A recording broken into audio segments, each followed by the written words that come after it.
I'm waiting for a video to load upstairs, basically. So, won't be out here much longer today, but what I thought I'd do was, I went ahead and pulled a washer out. Now we're all the way at the top of the travel limit there. And we're still in 1.2 degrees or so.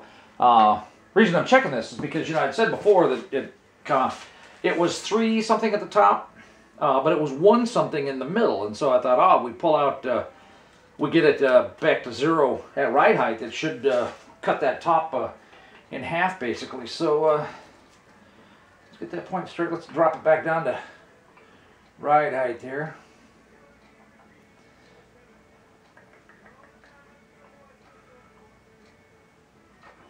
Yeah, it's pretty darn close there. Okay. Yeah, that's straight. That's over.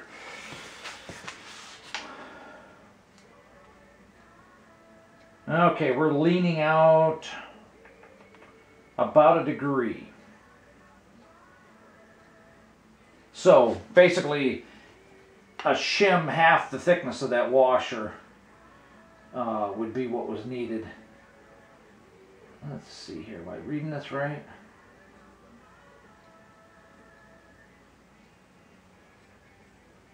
Yeah, it's leaning out a degree, a half to 1 degree. Yeah, you know that fine tuning is going to be for the alignment shop, stuff like that. The 2 washers leave 3/16 of an inch, not even a full 1/4 inch. So, yeah, I like that. I like that a lot.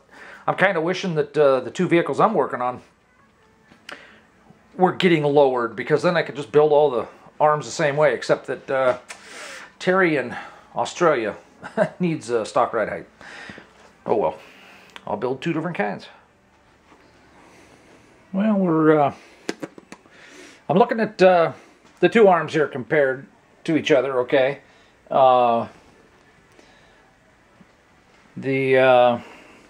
Basically I have them both set up. The block is there basically just to show that they're directly above and below each other.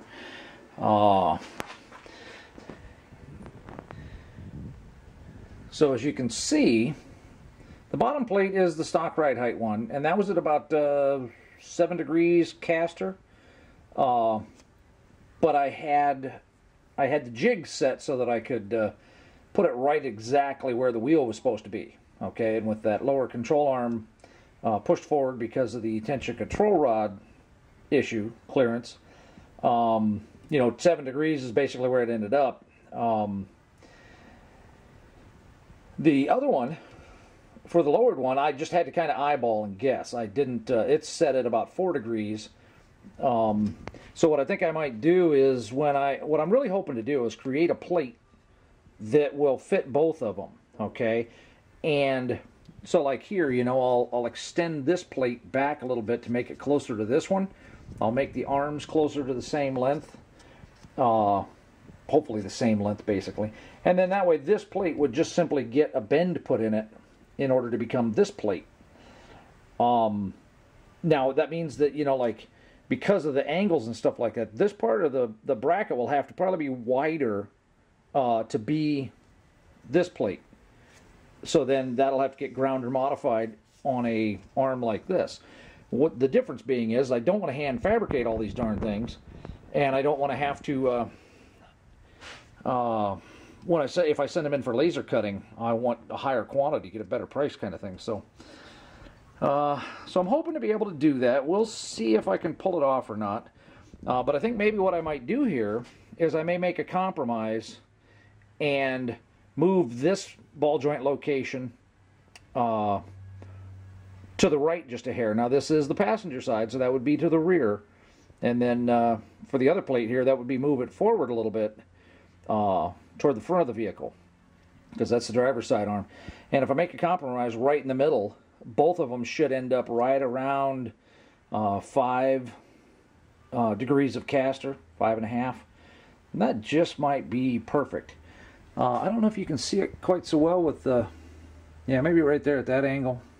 that one. See how this arm is out at a straighter angle, because if you remember, I cut those tack welds and moved it out to clear. I'll do the same thing down here. I'll have that one set at this angle just to make sure there's clearance, so that way I can cut all the tubing at that same angle.